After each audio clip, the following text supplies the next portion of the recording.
তো শিক্ষার্থীবৃন্দ, আবারও সবাইকে শুভেচ্ছা জানাচ্ছি। আমি জ্যোতিষচন্দ্র রায়, প্রভাষক, রসায়ন, আদর্শ কলেজ, দিনাজপুর। রসায়ন প্রথম পত্রের দ্বিতীয় অধ্যায় গুণগত রসায়ন, লেকচার 4। আজকের আলোচ্য বিষয় রাদারফোর্ড পরমাণু মডেলের সীমাবদ্ধতা ও 2 নম্বর ম্যাক্স প্ল্যাঙ্কের কোয়ান্টাম তত্ত্ব। এই দুটি বিষয় নিয়ে আলোচনা করব। তো পূর্বে আমরা রাদারফোর্ড পরমাণু মডেল সম্পর্কে ধারণা লাভ করেছি। তারই ভিত্তিতে রাদারফোর্ড পরমাণু মডেলের কিছু ত্রুটি বা সীমাবদ্ধ রয়েছে। 1 নম্বর সীমাবদ্ধতা হলো রাদারফোর্ড পরমাণু মডেলকে সৌরজগতের সাথে তুলনা করা হয়েছে। সৌরজগতে সূর্য এবং গ্রহগুলোর মধ্যে কোনো চার্জ নেই। সূর্য এবং গ্রহগুলোর মধ্যে মহাকর্ষ বল কাজ করে। অপরদিকে পরমাণুর ঋণাত্মক চার্জযুক্ত ইলেকট্রন এবং ধনাত্মক চার্জযুক্ত নিউক্লিয়াসের মধ্যে এক প্রকার আকর্ষণ বল কাজ করে, যে আকর্ষণ বলের নাম ইলেকট্রোস্ট্যাটিক আকর্ষণ বল। তাই রাদারফোর্ডের পরমাণু মডেলকে সৌরজগতের সাথে তুলনা করা অযৌক্তিক। বোর্ডে একটি চিত্র দেখতে পাচ্ছি। চিত্রটি হলো ম্যাক্স প্ল্যাঙ্কের কোয়ান্টাম তত্ত্ব অনুসারে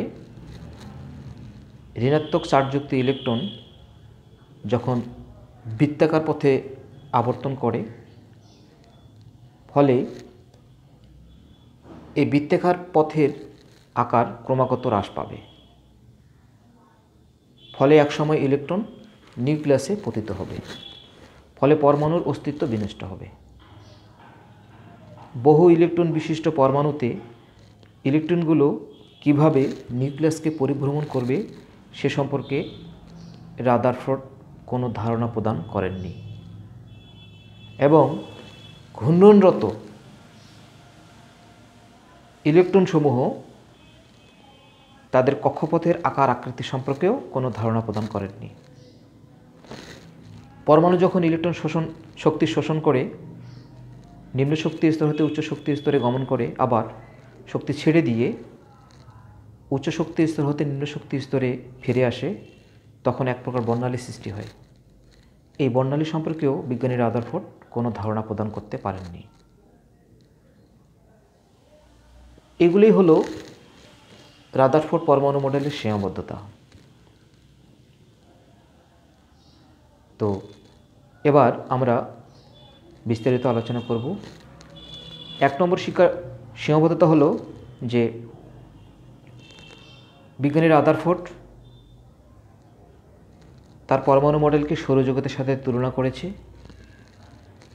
সৌরজগতে সূর্য এবং গ্রহগুলোর মধ্যে কোনো চার্জ নেই, তাদের মধ্যে মহাকর্ষ বল বিদ্যমান।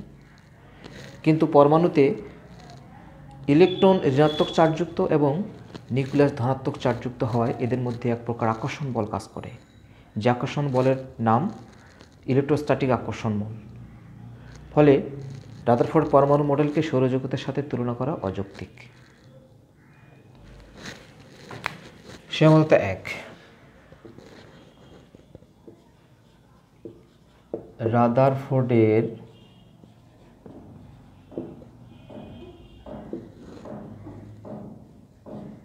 পরমাণু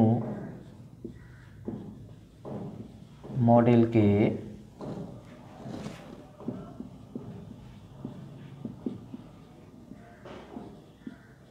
সৌরজগতের সাথে তুলনা করা হয়েছে।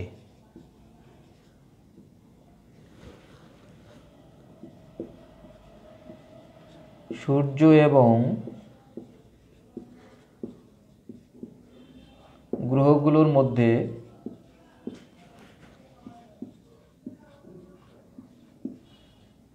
কোনো চার্জ নেই।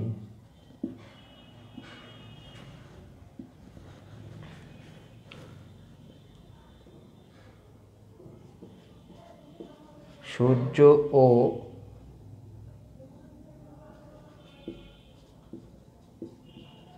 গ্রহগুলোর মধ্যে মহাকর্ষ বল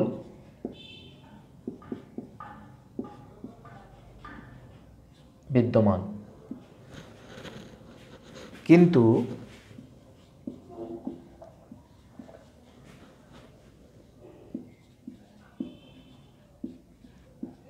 ইলেকট্রন ঋণাত্মক চার্জযুক্ত এবং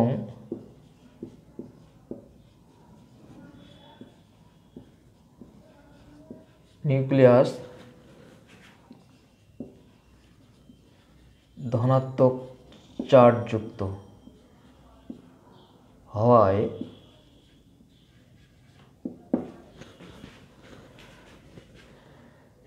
এক প্রকার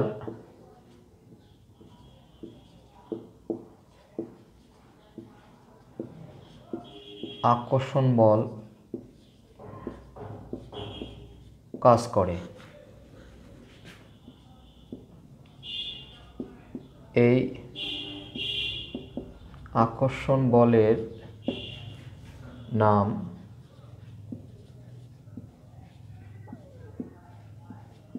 ইলেকট্রোস্ট্যাটিক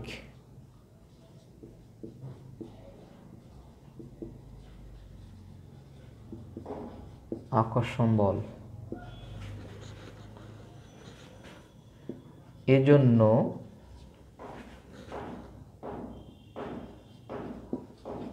রাদারফোর্ডের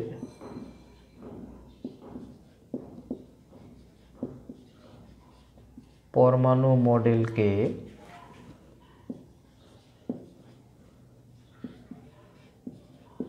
সৌরজগতের সাথে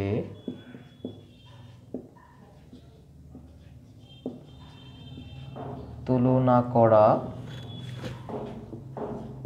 অযৌক্তিক।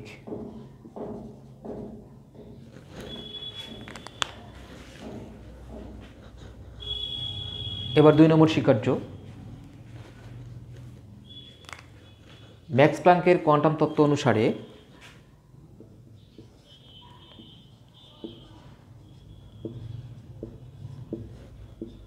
ম্যাক্স প্ল্যাঙ্কের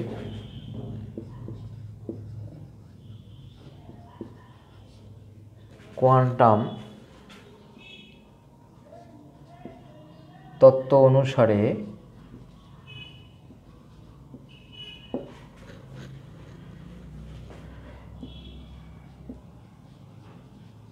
ঋণাত্মক চার্জযুক্ত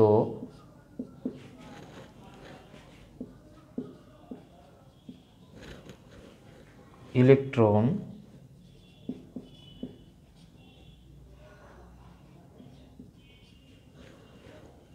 ধনাত্মক চার্জযুক্ত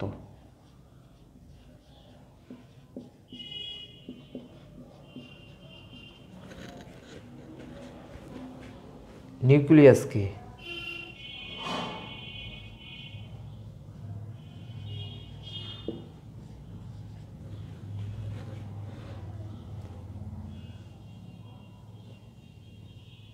অবিরাম বৃত্তাকার পথে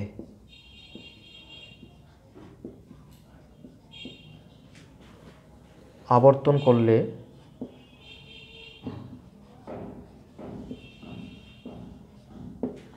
ক্রমাগত শক্তি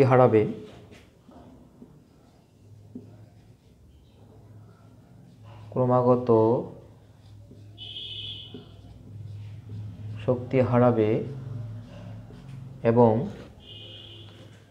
ইলেকট্রন নিউক্লিয়াসে পতিত হবে।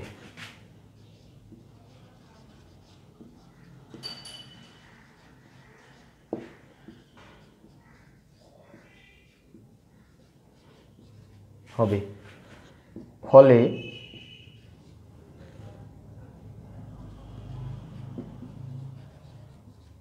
পরমাণুর অস্তিত্ব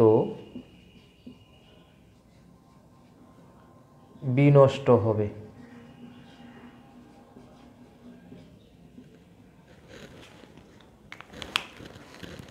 ম্যাক্স প্ল্যাঙ্ক এর তত্ত্ব অনুসারে ঋণাত্মক চার্জযুক্ত ইলেকট্রন ধনাত্মক চার্জযুক্ত নিউক্লিয়াসকে অবিরাম বৃত্তাকার পথে আবর্তন করলে ক্রমাগত শক্তি হারাবে এবং ইলেকট্রন এক সময় নিউক্লিয়াসে পতিত হবে, ফলে পরমাণুর অস্তিত্ব বিনষ্ট হবে।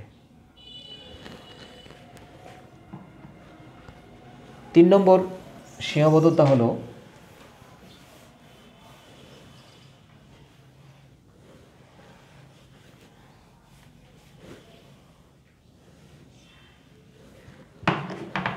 বহু ইলেকট্রন বিশিষ্ট পরমাণু।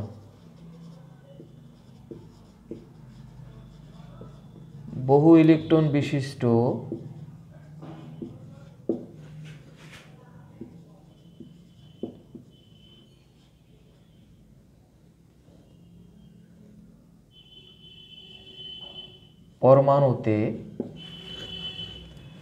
ইলেকট্রনগুলো কিভাবে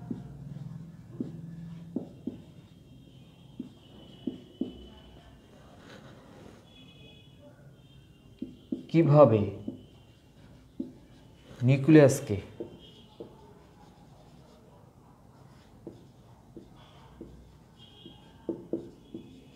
পরিভ্রমণ করবে সে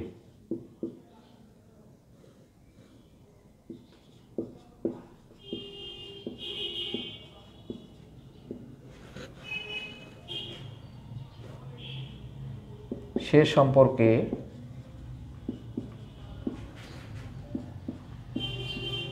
কোনো ধারণা প্রদান করেননি। বহু ইলেকট্রন বিশিষ্ট পরমাণুতে ইলেকট্রনগুলো কিভাবে নিউক্লিয়াসকে পরিভ্রমণ করবে সে সম্পর্কে কোনো ধারণা প্রদান করেননি। 4 নম্বর সীমাবদ্ধতা হলো ঘূর্ণনরত ইলেকট্রন এর ঘূর্ণনরত ইলেকট্রনের কক্ষপথের আকার আকৃতি সম্পর্কেও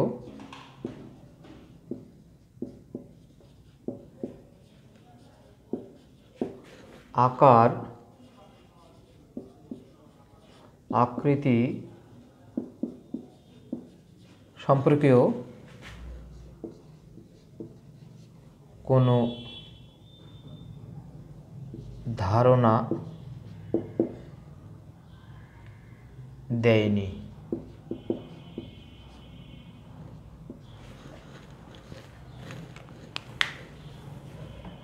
এবার 4 নম্বর সীমাবদ্ধতা হলো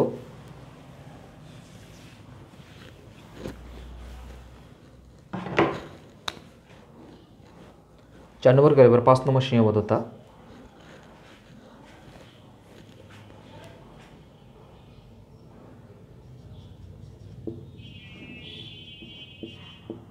পরমাণুতে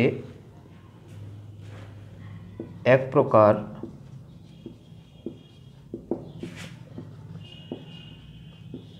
বর্ণালীর সৃষ্টি হয়। সে সম্পর্কেও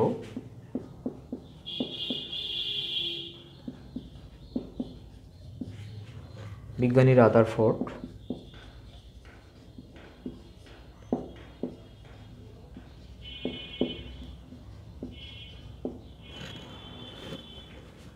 কোনো ব্যাখ্যা দেননি।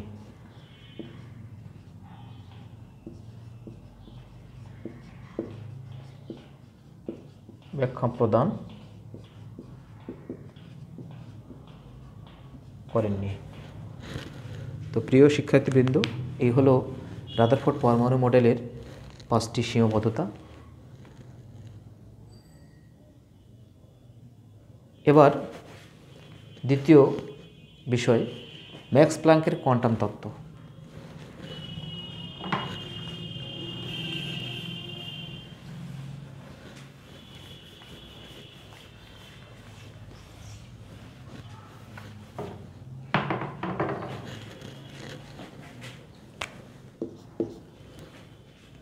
বিজ্ঞানী ম্যাক্স প্ল্যাঙ্ক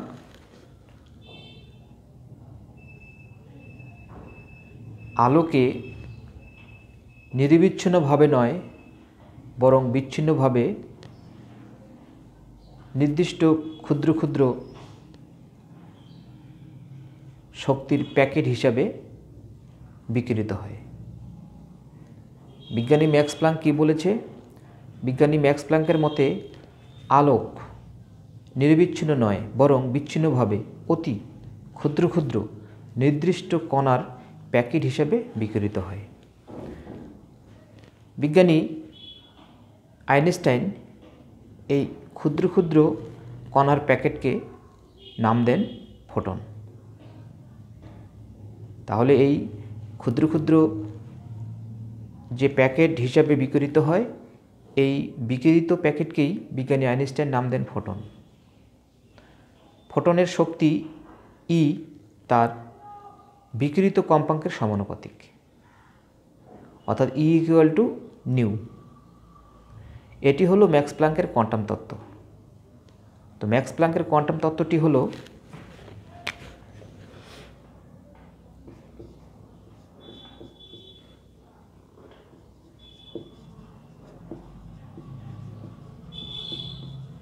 ম্যাক্স প্লাঙ্কের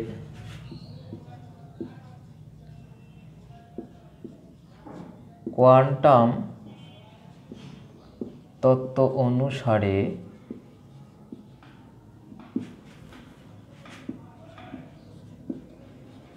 আলোক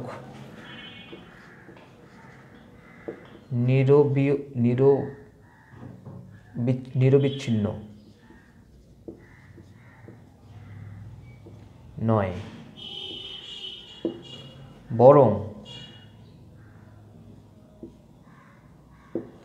বিচ্ছিন্নভাবে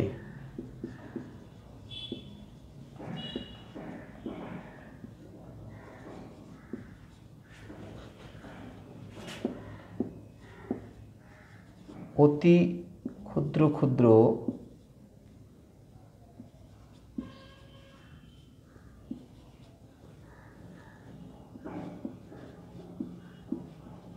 নির্দিষ্ট শক্তির প্যাকেট হিসাবে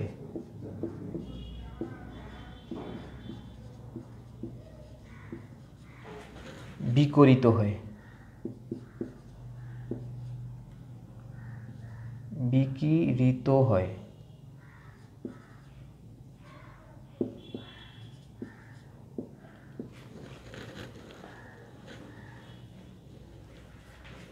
বিজ্ঞানী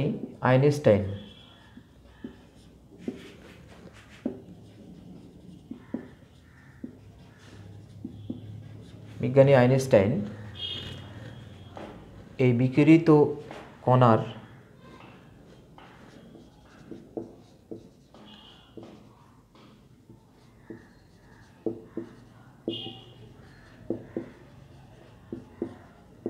নাম দেন ফোটন।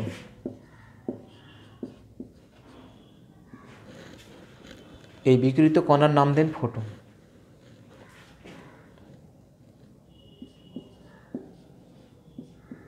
ফোটনের শক্তি ই বিকিরিত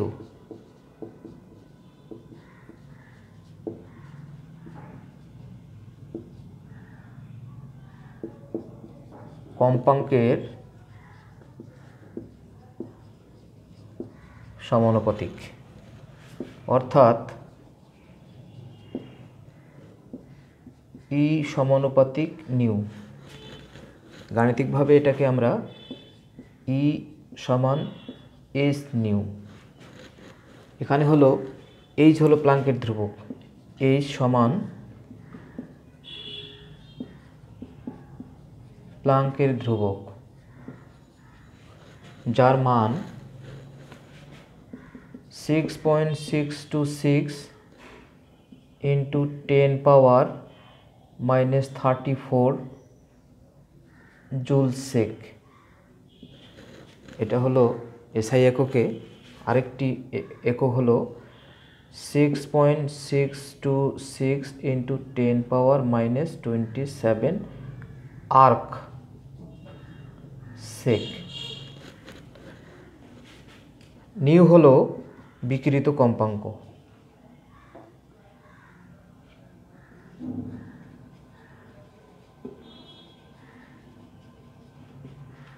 কম্পাঙ্ক এই হলো ম্যাক্স প্ল্যাঙ্কের কোয়ান্টাম তত্ত্ব। তো শিক্ষার্থীবৃন্দ, তোমরা নিয়মিত আমাদের আদর্শ কলেজ অনলাইন ক্লাসরুমে চোখ রাখো, ক্লাসগুলো ফলো করো। আবারও দেখা হবে, আজকে এ পর্যন্তই।